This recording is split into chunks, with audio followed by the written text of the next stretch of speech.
Good day to all participants and viewers of the 2022 Financial Inclusion Week. My name is Dumolwa Kimbata, a very proactive member of the Financial Sector Transformation Council, serving under the Transformation Division, and I'm here today with my colleagues. Hi to our prestigious audience. I am Abase Komunara, and I serve under the Reporting and Research Division at FSTC. Hello again to our global participants and viewers. I am Notando Mashaba, serving at the FSTC's Corporate Governance Division. Thank you so much, colleagues, for the introduction. And I would like to welcome you all to our session that will focus on the inclusive growth in a digital era premised on the topic of accessibility for persons with disabilities. So I will be the one anchoring the discussions of today, as we may know that South Africa and the global economy stands on the brink of a technological revolution that will fundamentally transform the way we work, live, operate, and relate to one another. At the core of this change is the all-important question: how inclusive is the fourth industrial revolution, and does the digital era consider the marginalized within the South African society? This question is the stance at which the Financial Sector Transformation Council will present the considered initiatives by its social partners on the topic accessibility for the persons with disability. The FSTC, in its capacity as the core transformational body, mandated to, at its nucleus, drive and measure transformation under the auspices of the BBBE Act, the amended FS Code, and other relevant empowering provision within the financial sector. The FSTC centers its pursuits around the criticality of inclusivity towards economic growth, sustainable development, and impactful transformation for the benefit of the broader society. Within the BBBE framework, which was introduced as an instrument aimed at redressing historical inequalities and founded on the principles as entrenched in the preambles of the Constitution, the FSTC understands the importance of meaningful participation by the country's majority within the economy, and because work of this magnitude and import requires collaborative approach between key stakeholders, the FSTC is comprised of its constituencies made up of the private and the public sectors. And just to name the few, we have APSIP, which is the Association of Black Securities and Investment Professionals, government constituencies, organized network labor, network organized community, the SAIA, ASISA, BASA, FIA, and SAFCA.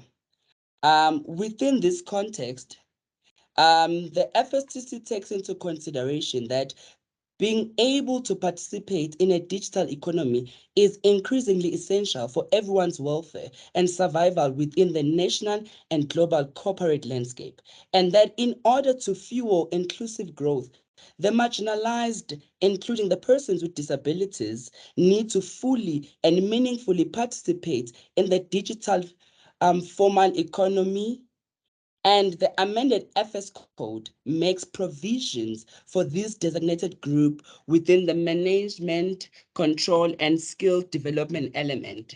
So the BEE policy framework requires all the financial institutions operating within the South African financial sector to empower persons with disabilities through relevant skill development initiatives, which rather should translate into meaningful representation within the respective management control levels. So taking this into consideration, the recently published FSTC report, which provides an aerial view of the status of transformation within these respective elements, displayed the realized efforts of the South African financial institutions as illustrated in these two graphs. So while we note the result of the realized efforts of the various subsectors, it is evident that under the management control, only the asset managers and other institutions exceeded the prescribed target in respect rather of increasing the participation of Black employees with disabilities. On the other hand, all other subsectors exceeded their determined skill development targets, with an exception of the short-term insurers who fell below the target. So against this backdrop, the size of the banking industry and its causality between the economic growth and development, this session will focus on the efforts of the South African banking sector in support of persons with disabilities to increase their career prospects and ensure their involvement in the ever-evolving digital economy. So just to invite my colleague to actually assist or detail the initiative that are considered by the financial institution. Thank you so much, Dumo, for that detailed introduction. What a way to kick off this initiative. So First Rand Limited and Nedbank Limited will be at the center of the case studies as they form part of the top 5 banks in South Africa, accounting for not just over 60, but over 90% of the total banking assets in the country. So it is important to consider the role of the major financial institutions, including the marginalized, as they can either play a leading or a passive role in economic growth and inclusion as the digital space continues to evolve. So just to tap in more with regards to First Rand. First Rand provided bursaries to university students living with disabilities, amounting to over 11 million. This is a skills development initiative, which is one of the 4 BBE priority elements, the other 3 being ownership, management control, enterprise and supply development, as well as empowerment financing. Now, these have been identified as propellers towards more inclusive and holistic transformation. Now, from this 11 million skills spent on skills development, 61 students were sponsored, ranging from age 21 to 47, under a variety of faculties. Now, this came from humanities, law, education, technology, you name it, at which 12 students, 12 learners, to be more precise, were from Eastern Cape at Nelson Mandela University through the Accessibility and Disability Services. 32 learners were from Stellenbosch University Disability Unit, and 17 learners from the WITS Disability Rights Unit. So over and above the aforementioned initiative, on the 29th of September 2022, the First Rand Integrated Advice Team hosted a climate change workshop for its clients, in which a climate change expert shared a number of steps that individuals can consider to adapt or change. To accommodate persons with hearing impairments, there was a sign language interpreter presenting during the masterclass, ensuring that these tips and hints are effectively conveyed. This is an example of persons with disabilities being included in conversations that are at the forefront of direction in which the world is embarking. Now, in considering its audience, First Rand's vulnerable customers, which are inclusive of persons with disabilities, and is 100% aligned across all branches, is centered around 4 main pillars, namely people, technology, design, and engagement models, as displayed here on the slide. Now, all of this in totality represents the work that First Rand Bank takes into initiative towards including persons with disability as part of the digital ecosystem. Thank you so much, I was saying that's quite mouthful to think about the initiative that the First Rand is actually considering towards transformation, rather, to accelerate the pace of transformation for the persons with disabilities. I don't know if Notan, wouldn't you just agree to that? Oh my goodness, I agree. It is indeed pleasing to see that there have been certain industry leaders championing the initiatives of inclusivity for people with disabilities. And Nedbank Limited is one such industry giant that continues to iterate its commitment in increasing the representation of and reasonable accommodation for persons with disabilities in the workplace. One such example of their work is the Disability Forum, which was established in 2008 with the intent of representing the interests of Nedbank's clients that are living with disabilities in the workplace. And in the context of financial inclusion, Nedbank also actually assists people living with disabilities in managing their finances through the promotion of financial wellness initiatives in the communities and societies within which these initiatives operate. And as an educational consideration, Nedbank developed financial education content to benefit its vulnerable clients. Nedbank partnered with the National Council of and for People with Disabilities in 2021 with the intention to apply sensible design practices and develop reasonable accommodation to assist with the needs of people with physical and non-physical disabilities. For example, more design-friendly infrastructure. Initiatives, Duma, such as these are even more important, taking into account that the global pandemic has accelerated the pace of technological dependency.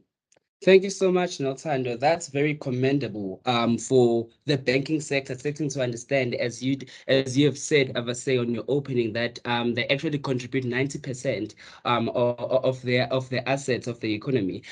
So in that, so Notando, with what you just said, so in your conclusion, right? What is the biggest takeaway from this session that the financial institution can actually adopt, setting to understand that we have seen the initiative that the First Rand and Nedbank have considered in terms of advancing the initiative that supports the persons with disabilities? Very good question, Dumo.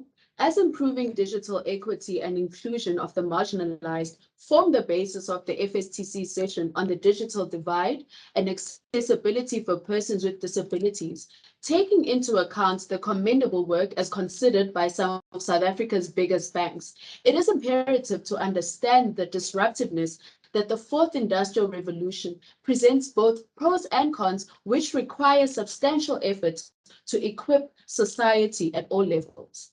Thank you so much, Naltando, because what you just said now as your conclusion, it then appears to me to be a start for the need of a broader conversation in respect of the inclusion of the persons with disabilities. So just across all the levels of management control, as well as the pillars of society. So with that being said, Avase, and just picking from Unaltando, what she just concluded on. So on your side, in closing, what are the initiatives that the FSTC should be considering or should be driving in playing a role of rather playing a symbiotic role of support within the landscape of the financial sector, just also using the framework that we are mandated to enforce?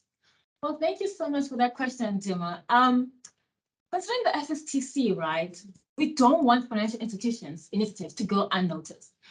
Therefore, it is important to consider studies that provide a true reflection of the various work put in place in support of persons with disabilities on top of what is legislated to redress the social economic challenges in relation to financial and digital literacy. So in order to realize the extent to which persons with disabilities are being adequately capacitated to participate in the mainstream economy, the FSTC actually plans to conduct research that aims at contextualizing the needs of this segment of society towards inclusive and holistic transformation. This research will form as a basis for the FSTC 2023 Financial Inclusion Week dialogue, taking into consideration a qualitative and quantitative study, which will assist in determining accessibility through technology for people with disabilities, i.e. infrastructure, technology tools, you name it. Also determine the training initiatives. Questions like, are there barriers to the language in upskilling the people in disability? Who knows? As well as determine possibilities of inclusion growing within an organization. Thank you so much. I can see that we literally on something, like we definitely on something in terms of continuing to actually further the studies, just to ascertain the efforts of the financial institution, and also for the FSS to actually play a leadership and an influential role in supporting the institution or driving them into the initiative that they actually need to consider for us to actually receive or to see or realize the transformation. And it's actually good that you say that, Dumo, because the FSTC and its respective constituencies are actually in the process of amending the provisions of the amended Financial Sector Code Code of 2017 in order to gazette a triple BE legislative framework that is pro-transformational and is reflective of the needs of South Africa's broader community. Oh, thank you so much, colleagues. I think this session has been brief but very impactful in terms of knowledge.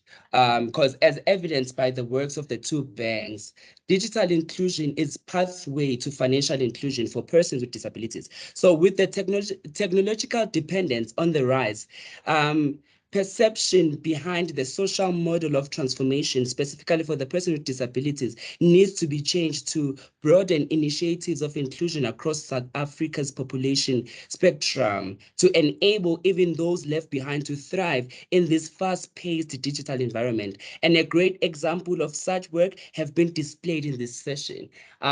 So with that being said, I think colleagues, we actually have covered the works that the financial institution have considered. In us now continuing with these conversations, as Avase, you have mentioned, with the dialogue that will further, what you call this, dive deep into getting what exactly are the other financial institutions are considering to actually support in accordance with the provision of 2.6 for management control element as well as skill development. So with all that has been said, thank you so much for joining us and listening to our session where we were looking into the initiative that are considered by the financial institution for the accessibility for the persons with disability. Thank you so much.